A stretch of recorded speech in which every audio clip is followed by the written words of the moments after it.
오늘 본문은 예수님께서 이 빌립보 가이사랴라는 지역으로 들어가시면서 시작이 되고 있습니다. 이 예수님 당시에 유대를 포함한 이 인근 지역들은 모두 로마의 통치 아래에 있었습니다. 그리고 이 로마는 헤롯 가문, 헤롯 대왕을 통해서 위임 통치를 하고 있었습니다. 이 유대 사회를 지배하던 헤롯 왕이 죽자 세 아들들에게 유대의 땅을 셋으로 나누어서 통치하도록 하였습니다. 분봉왕 제도죠. 우리가 잘 아는 예루살렘, 또 베들레헴, 사마리아, 이두메 지역, 우리가 지금 지도를 띄워드릴 수는 없어서 요단강을 기준으로 했을 때 동쪽 편에 있는 큰 지역들은 다 이 헤롯 아켈라오가 다스리던 지역이고요. 그 반대편 요단강을 기준으로 해서 요단 서쪽에 가늘게 긴 땅으로 되어 있는 베다니 지역, 그리고 요단강 상류 부근에 보면 갈릴리 호수가 있습니다. 그 갈릴리 호수의 동편의 큰 지역을 헤롯 안디바가 다스렸다는 것이죠. 헤롯 안디바는 우리가 지난 몇 주 동안 계속해서 언급되었던 요한을 참수하였던 왕입니다. 그리고 갈릴리 호수를 가운데 두고 갈릴리 호수 서편으로 바로 오늘 본문의 배경이 되고 있는 빌립보 가이사랴라는 지역이 나오게 되죠. 이 빌립보 가이사랴는 우리가 이름에서 알 수 있듯이 이 헤롯 빌립이 다스리는 곳입니다. 그렇다면 예수님께서는 왜 이 도시를 들어가시게 되었는가 우리가 질문해 볼 수 있을 것입니다. 지난 주일에도 제가 잠시 말씀을 드렸었지만 헤롯 안디바, 즉 갈릴리 지역을 다스리는 이 분봉왕인 헤롯 안디바가 세례 요한을 죽이고 나서 예수님의 활동을 경계하기 시작합니다. 세례 요한이 다시 살아났다 하면서 매우 조심하기 시작했지요. 또 여러 기적들 이후로, 특히나 오병이어의 기적 이후로 사람들은 예수님을 왕으로 삼으려고 했습니다. 그래서 예루살렘에서도 종교 지도자들이 이것을 확인하기 위해서 예수님께 나와왔던 것을 우리 지난주 본문에서 확인했었습니다. 이에 더해서 오늘 본문 바로 앞의 내용을 보면 이 지역으로 이동하신 이유를 추측할 수 있는 단서가 또 추가가 됩니다. 16장 1절로 4절에 나와 있는 내용인데요. 여기서 바리새인과 사두개인들이 함께 와서 예수님을 향한 이 백성들의 시선에 대해서 아주 불편하고 불쾌함을 표현합니다. 사람들이 예수님을 왕으로 삼으려 하고 어떤 이들은 랍비다, 하나님의 아들이라고도 말합니다. 그러니 이 종교 지도자들이 예수님께 나와서 네가 사람들로부터 그런 칭호를 듣고 있는데 그럴 만한 증거, 하늘로부터 오는 증거를 우리에게 보여줘 봐라 라고 예수님께 와서 따지고 있는 것이죠. 황당한 사건입니다. 그런데 이 사건을 우리가 쉽게 간과할 수 없는 이유가 있어요. 그것은 바로 바리새인과 사두개인이 절대로 하나가 돼서 예수님께 나올 사람들이 아니기 때문입니다. 둘이 하나 될 수 없는 그런 사이였다는 것이죠. 이 사두개인들, 사두개파는 정통 유대의 제사장 가문이 중심이 되어 있었습니다. 예루살렘 성전 중심의 종교와 사회 권력 집단이었죠. 그래서 권력과 경제적 특권을 유지하기 위해서 이 사두개파 사람들은 로마와 친로마적 성향을 가지고 있었다. 우리는 그렇게 이야기합니다. 반면에 이 바리새인들은 주로 중산층들로 구성이 되어 있었습니다. 이들은 성전 중심의 신앙을 거부하고 회당과 율법, 그리고 자신들이 만든 장로들의 전통이라는 것을 중심으로 해서 신앙을 고수합니다. 이들은 로마의 지배로 인해서 종교적인 순결성이 훼손되었다라고 여겼던 것이죠. 이외에도 신학적인 해석이나 어떤 경전에 대한 이해, 그리고 성전에 대한 이해가 달랐기 때문에 이 둘은 결코 하나가 될 수 없었던, 오히려 앙숙처럼 지냈던 두 개의 분파였다라고 우리가 이해해 보면 되겠습니다. 그랬던 이들이 하나가 돼서 예수님 앞에 나왔다는 거예요. 여러분, 싸우던 둘이 화해는 하지 않았지만 하나가 됐을 경우에는 어떤 때 그렇습니까? 주적이 생긴 겁니다. 개개인이 감당할 수 없는 강력한 존재가 자신들 앞에 나왔을 때 싸우던 이들이 하나가 되는 것이죠. 지금 그런 현상이 예수님 앞에서 일어났다는 것입니다. 예수님의 활동으로 인해서 당시 사회 종교 지도자들의 관심이 극대화되고 있었다는 것이죠. 그로 인해서 예수님은 십자가에 오를 때를 위해서 사회 종교 지도자들의 관심을 돌리고 시간을 늦추고 있었다는 것입니다. 예수님은 제자들과 함께 이 도시로 들어오시자 제자들에게 질문을 하십니다. 사람들이 나를 누구라고 하느냐 이렇게 묻죠. 그러자 제자들은 대답을 합니다. 어떤 이들은 세례 요한입니다. 또 어떤 이들은 엘리야, 어떤 이들은 예레미야라고도 합니다. 선지자 중에 하나라고도 합니다. 이렇게 대답을 했습니다. 여러분, 우리가 예수님에 대한 어떤 이미지들이 있을 것입니다. 여러분들은 예수님에 대해서 어떤 이미지를 떠올리십니까?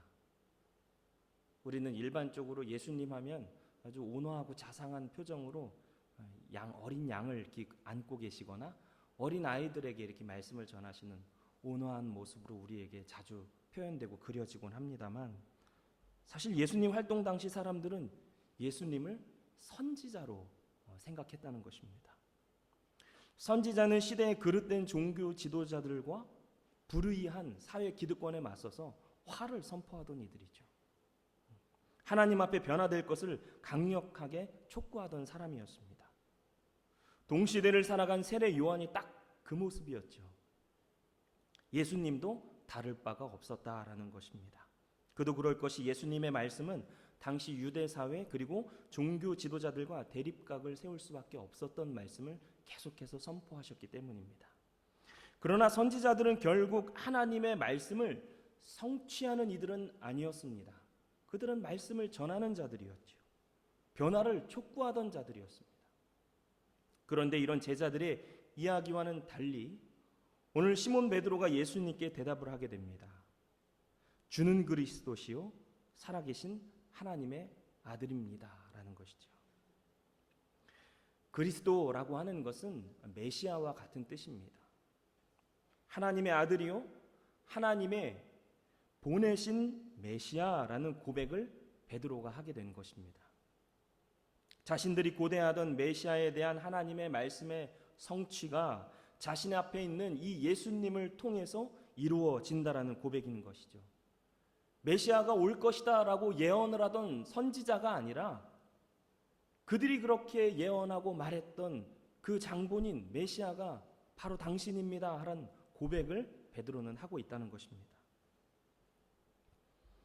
그러자 예수님은 바요나 시모나 이렇게 말씀을 하시는데, 바요나는 요나의 아들이라는 뜻이죠. 그래서 요나의 아들 시모나 이렇게 부르십니다. 베드로의 본명은 시몬이라는 것을 우리가 알 수 있습니다. 시몬아 내가 복이 있도다. 정답을 말한 것 같습니다. 내가 복이 있도다. 잘 말하였도다 하는 것이죠. 그리고 말씀하셨습니다. 이를 내게 알게 한 이는 혈육이 아니요 하늘에 계신 내 아버지시니라. 이 고백은 사람의 지혜로 말하는 것이 아니라, 누가 알려줘서 하는 것이 아니라 하나님께서 그 고백을 하도록 하게 하셨다라는 것입니다.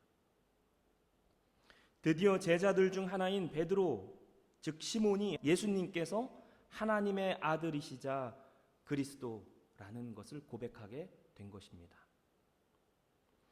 여러분, 이 고백이 매우 중요한 것은 이때부터 예수님의 사역의 분기점이 시작이 됩니다. 제자 공동체가 이제 예수님께서 메시아이심을 고백하자마자 예수님께서는 마치 기다렸다는 듯이 16장 21절로부터 예수님은 자신의 죽음을 향한 여정에 대해서 제자들에게 풀어놓기 시작하셨다는 것입니다. 그리고 이후로는 갈릴리로, 그리고 가버나움으로, 이어서 요단강을 따라 점점 남쪽으로 내려와서 예루살렘을 향해 가셨습니다. 이러한 동선을 복음서는 우리에게 그려주고 있습니다.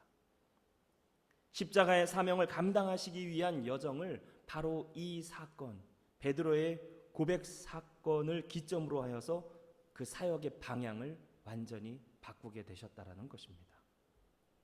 그렇다면 베드로의 이 고백이 왜 이렇게 중요한 것인가 우리가 질문해 볼 수 있을 것입니다. 단순히 보면 그저 그렇게 예수님을 따라다니고 기적을 보았으니 사람 된 생각에 그런 고백을 할 수 있지 않을까 생각할 수 있습니다. 그러나 예수님께서 분명히 말씀하셨습니다. 이것은 사람의 생각으로 뱉은 말이 아니다. 하나님의 의도가 있고 고백토록 하신 이유가 있는 것이다 라고 말씀하셨다는 겁니다. 그만큼 이 고백이 시기적으로도 필요한 것이었고, 또한 이 장소, 즉 빌립보 가이사랴에서 고백하는 것이 매우 중요하다는 것을 우리에게 알려주는 것이죠. 설교 앞에서 간단히 설명드렸듯이 이 도시는 헤롯 빌립이 로마로부터 위임을 받아서 통치하는 곳이었습니다. 이 도시는 기원전 3세기부터 그리스 문화권에 있었습니다. 그러다가 기원전 1세기경에 잠시 유대가 점령을 했었죠. 그리고 이내 곧 로마가 점령을 다시 하게 됩니다. 이 도시의 원래 이름은 파네아스였다고 합니다. 물론 이제 제가 지금부터 설명드리는 이 지역에 대한 설명은 제가 직접 가보고 말씀드리는 것은 아닙니다. 가본 적은 없고 여러 가지 기독교 자료들이나 인터넷을 통해서 알아본 것으로 여러분들에게 말씀을 드리는 겁니다. 원래 이 지역의 이름은 파네아스였습니다만 이 분봉왕이었던 빌립이 자신의 통치권을 로마로부터 오래도록 보장받기 위해서 이름을 바꾼 것이죠. 그래서 분봉왕이었던 빌립이 자신의 이름을 집어넣고 또 로마 황제의 칭호인 카이사르, 가이사야로 오늘은 표현이 되고 있습니다만 카이사르라는 명칭을 그 도시에 같이 집어넣게 된 겁니다. 분봉왕 헤롯 빌립은 단순히 도시의 이름만으로 황제의 환심을 사려고 하지만은 않았습니다. 이 도시를 로마가 추구하는 헬라식 건축물들로 새롭게 재건하고 또 확장해 갔다는 것이죠. 몇 차례에 걸쳐서 그런 큰 대공사가 있었다라고 역사서는 우리에게 증언합니다. 특히 로마의 황제 숭배를 독려하기 위해서 그는 아버지 헤롯 대왕이 지어놓은 황제의 신전, 이 아우구스투스 신전을 더욱더 크고 화려하게 재건하고 확장시켰다는 것이죠. 그런데 재밌는 것은 이 신전을 지어놓은 것이 어디인가 하는 것입니다. 이 지역의 이름이 파네아스라고 말씀을 드렸는데 이 신전 때문에 그렇습니다. 이 신전은 바로 판신전이라는 것입니다. 판신을 섬기는 곳이라는 거죠. 판신은 우리가 영화나 그림에서 몇 번 보았을 법도 한데요. 얼굴과 하반신은 염소의 모양을 하고 있고 이 상반신은 인간의 모습을 하고 있습니다. 반인반수의 신이죠. 목축의 신이기 때문에 그런 것 같아요. 목동과 목축을 지켜주는 신이었다라고 합니다. 또 특징은 괴성을 질러서 공포를 조장하는 특기가 있습니다. 그래서 우리가 패닉이라는 말이 이 판신에서부터 비롯된 것이죠. 이 판신이 조장하는 그 공포를 두고 사람들이 두려워 떨었다라는 것을 기원으로 해서 패닉에 빠졌다라는 말을 우리가 하기도 합니다. 또 기원전 3세기 이전에는 가나안, 여기가 원래 가나안 지역이었습니다. 그래서 가나안이 섬기던 바알 신전도 여기에 같이 있었다라는 것이죠. 이렇게 오랜 세월 많은 사람들이 오가는 신전에 황제를 위한 신전을 아주 웅장하고 멋지게 건축해 놓았다라는 것입니다. 또 고대 근동 사람들은 절벽에 신이 거주한다라고 생각을 했었습니다. 그래서 이 신전은 커다란 바위 절벽을 깎아 만들어 놓았습니다. 암석을 파내어서 신전이 놓여져 있으니 얼마나 웅장하고 신비감을 자아냈겠습니까? 또한 판신전 입구에는 눈부신 흰색 대리석으로 이 로마 황제를 위한 아우구스투스 신전이 세워져 있었다는 것이죠. 당시 고대인들의 종교 행태로 볼 때 이곳은 아주 신성하고 영험한 곳이었을 것입니다. 비와 농사를 주관하는 바알이 있고 목축의 신 판이 모셔진 곳이며 당시 세계 최고 권력인 로마 황제의 동상이 모셔져서 누구든 그 앞에 절을 하며 지나다니는 곳이었다는 겁니다. 예수님과 제자들은 이런 신전을 배경으로 이 신전을 염두에 두시고 오늘 이야기를 나누고 있다는 것입니다. 그리고 이 압도적인 이방 종교와 제국 권력의 한복판에서 예수님은 제자들에게 묻고 있는 것입니다. 너희는 나를 누구라고 하느냐? 베드로는 고백했습니다. 주는 그리스도시요 살아계신 하나님의 아들이십니다. 여러분, 이 고백은 단순히 예수님을 칭송하고자 하는 목적이 아닙니다. 거대한 신전과 복을 내려주겠다 하는 신들, 세상의 모든 권력의 정점에 있는 로마 황제의 동상 앞에서 베드로는 예수님이 저 잡신들과 비교할 수 없는 하나님의 아들입니다. 유대를 통치하는 로마의 황제가 아니라 제가 주인으로 모시고 있는 당신이 진정한 저의 왕이십니다. 구원자이십니다. 라고 고백을 하고 있는 것이죠. 여러분은 오늘 이 시대를 살아가면서 무엇이 가장 큰 힘과 능력을 가졌다라고 생각을 하면서 살아가십니까? 우리는 흔히들 돈이 가장 힘이 세다라고 이야기를 하죠. 힘과 권력, 명성, 사회적 지위 같은 것들이 우리 삶에 가장 큰 영향력을 끼치고 있다라고 생각을 하면서 삽니다. 여러분, 돈이 있으면 또 사회적 지위가 있으면 참 편한 것 같아요. 돈이 있으면 쉽게 사고 고민하지 않아도 되고, 또 사회적 명성이나 권력이 있으면 좀 실수하고 살아도 되는 것 같습니다. 이렇게 뉴스에 나오는 소식들을 보면 알게 모르게 다 눈 감아주고 덮어주는 것 같아요. 그게 현실인 것 같습니다. 그런데 참 재밌는 건 돈이 조금씩 늘어나는 건 참 표시가 잘 나지 않습니다. 큰 돈을 한 번에 만져본 적은 없기 때문에 조금씩 저축을 하고 하다 보면 내가 이렇게 이만큼 재물이 늘었다라는 느낌이 별로 없죠. 조금만, 근데 반대로 생각해 보면 재정이 조금만 줄어들면 아주 불편합니다. 사소하지만 필요한 물건 몇 가지를 돈이 없어서 살 수 없으면 사람이 불편하다라는 생각을 넘어서 서럽다라는 생각을 좀 하게 됩니다. 그래서 더 돈에 집착을 하는 것 같아요. 일반적인 서민들은 사실 욕망에 사로잡혀서 우리가 막 부자가 되려고 하거나 돈을 쫓거나 하지 않는 것 같습니다. 다만 없으면 서럽고 고통스럽고 불편하다라는 두려움 때문에 이러한 가치들을 추구하는 것이 아닌가 생각을 해봅니다. 그로 인해서 우리는 마치 종이 되고 사로잡힌 것처럼 되는 것 같습니다. 앞서서 언급드렸던 대로 판이라는 신이 고함을 질러서 사람을 공포에 떨게 하고 그것을 달래기 위해서 재물을 갖다 바쳤던 것처럼 돈이 없으면 어쩌지 하는 두려움에 사로잡혀서 그것을 얻기 위해서 전전긍긍하면서 허겁지겁 그것을 채워놓기 위해 우리가 살아가는 것은 아닌가 생각을 좀 해보게 되었습니다. 그런 세상 속에서 여러분은 무엇이 우리의 주인이라고 고백을 하십니까?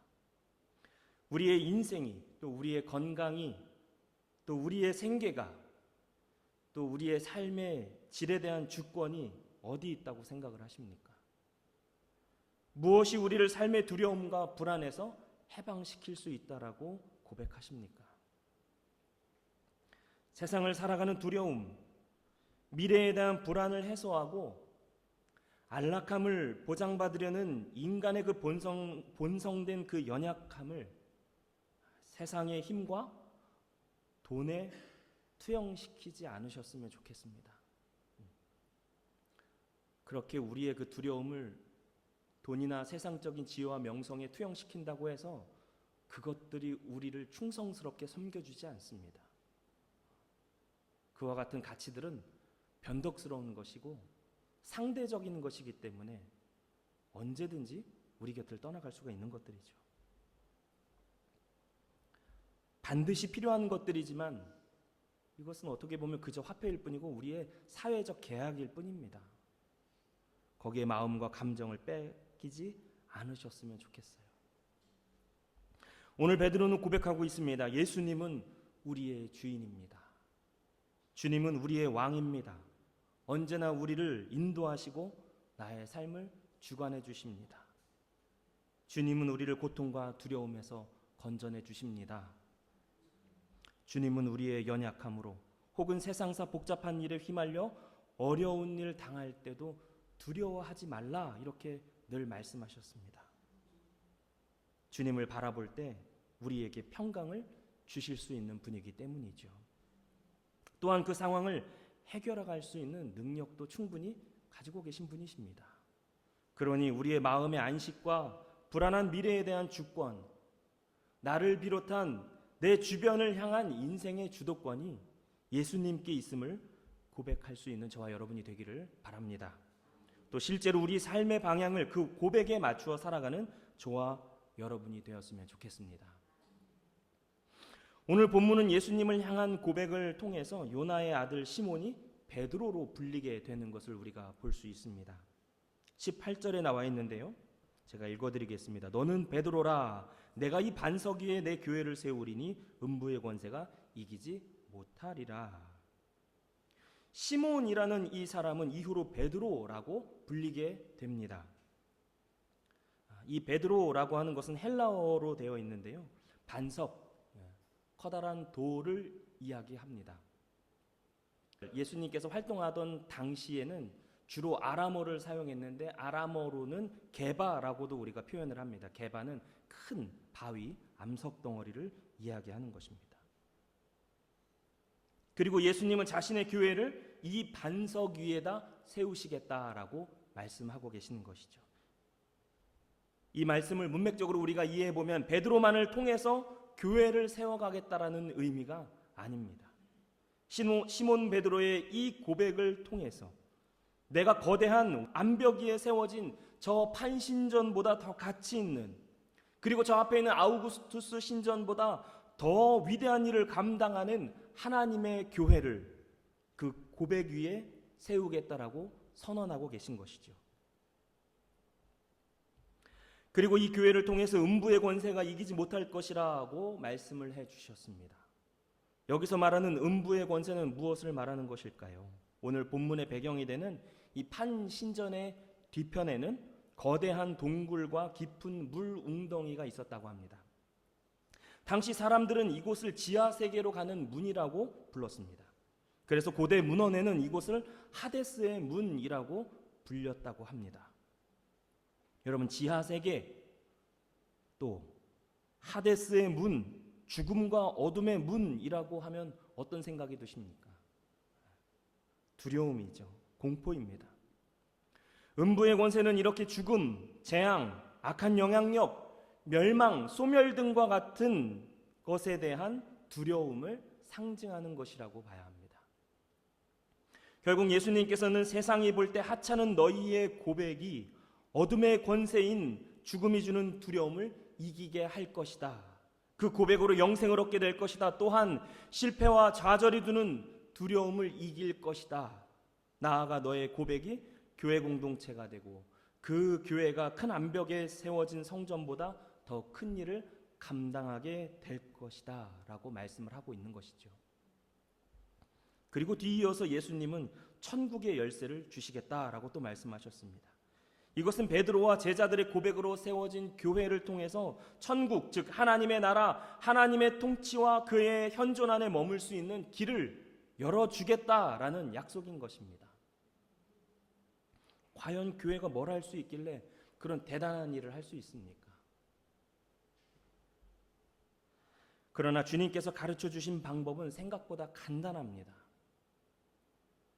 땅에서 매면 하늘에서도 매이고 땅에서 풀면 하늘에서도 풀린다는 것입니다. 그러면 너희를 통해서 하나님의 통치가 세상 가운데 퍼져나갈 것이라는 얘기죠. 쉽게 말하면 유대의 종교 전통과 또 성전 제사에 관련된 의무들, 성전세를 내야 한다거나 11조를 내야 한다거나 제사를 위해서 희생 제물을 바쳐야 한다거나 이런 제사와 관련된 의무 등을 지키지 못한 이들은 당시 종교와 사회의 지도자들로부터 죄인이다, 부정하다라고 여겨져 살았습니다. 땅에서 묶여버리는 것이죠. 특히나 사람이 정한 지난주에도 말씀드렸던 장로들의 전통, 그 규칙들로 인해서 이들은 죄인이라고 묶여버리는 것입니다. 그러니 저들은 자신이 하나님과 단절되었다고 생각했습니다. 은혜로부터 멀어졌다, 하나님의 진노를 받아 나는 이 모양으로 살아간다라고 생각하며 살았다는 것입니다. 그러나 이제는 이 고백을 하는 너희가, 그 교회가 묶인 것을 풀어주라는 것입니다. 지금껏 저들을 죄인이다, 부정한 자다라고 묶어왔던 그 그릇된 율법의 해석과 성전제사의 의무, 또한 인간이 정한 규칙 등은 예수 그리스도의 희생으로 폐기되었다. 그가 이루셨으니 너희는 그런 조건에 얽매이지 않는다. 그러니 이제는 그 무엇이 너희를 죄인이라 말할 수 없다. 너희는 이제 부정한 사람이 아니다. 그러니 하나님께서 너희와 함께 하심을 믿고 온전한 그 통치와 은혜 속에서 살아라. 이것을 교회가 선포해 주라는 것입니다. 그것이 땅에서 푸는 것이고, 이것을 믿는 것은 하나님과 연결되는 것이요, 그리고 이것이 바로 하늘에서도 풀리는 것입니다. 그 큰 일을 바로 예수는 우리의 주인이요 구원자요 살아계신 하나님의 아들임을 선포하는 이 교회 공동체를 통해서, 그 고백을 하는 이들을 통해서 이루어 가신다라는 것입니다. 말씀을 이제 맺겠습니다. 여러분, 세상은 성공주의 또 물질 만능주의가 만연해져 있습니다. 돈과 능력을 신봉하죠. 또 종교들은 자신의 열심과 수행, 그리고 종교적 조건을 완수할 때 은총을 입는다라고 계속해서 이야기합니다. 그러나 예수님은 말씀하십니다. 오직 예수님을 우리의 주인으로 고백하는 것, 그분은 세상을 주관하시는 하나님이시라는 것과 우리를 구원하시는 분임을 믿는 것이 바로 우리의 힘이 된다는 것입니다. 그럴 때 우리가 누릴 수 있다는 것이죠. 그리고 이 고백을 하는 것이 바로 교회입니다. 비록 세상의 가치로는 무의미하고 무가치해 보일지라도 성도의 고백을 통해서 교회 공동체가 세워져 가는 것입니다. 그리고 그 교회는 그 어떤 세상의 힘과 능력보다도 더욱 든든한 반석 위에, 그 능력 위에 세워지는 것이죠. 그리고 우리를 교회로 부르신 이 부르심에는 어떤 조건도 없었다라는 것을 믿고 이것을 세상 가운데 선포하는 우리를 통해 하나님은 당신의 통치를 세상 가운데 확장해 가실 것입니다. 물론 이 고백이 마치 우리의 믿음을 지켜주는 만능 주문이 되는 것은 아닙니다. 사실 베드로도 오늘 고백 이후로 연약한 믿음을 계속해서 보여줍니다. 하지만 예수님은 이 고백을 시작으로 제자들이 예수님의 십자가 여정에 함께하며 제자 공동체를 세워갈 수 있을 것으로 판단하셨다는 것입니다. 그래서 이후로 예루살렘을 향해 십자가의 여정을 본격적으로 시작할 수 있었습니다. 그러니 비록 세상의 가치에 짓눌리고 우리의 관심이 세상의 계산 법칙에 흠뻑 빠져 살았을지라도 다시 고백하십시오. 예수님은 우리의 구원자요 주님이 되십니다. 그럴 때 우리는 주님 안에 온전히 거할 수 있게 될 것입니다. 온전한 교회로 세워지게 될 줄로 믿습니다. 그 통치가 세상 가운데 확장될 것입니다. 그 믿음을 가지고 담대히 세상을 살아갈 수 있는 저와 여러분이 되기를 바랍니다. 이 시간 함께 침묵으로 기도하겠습니다.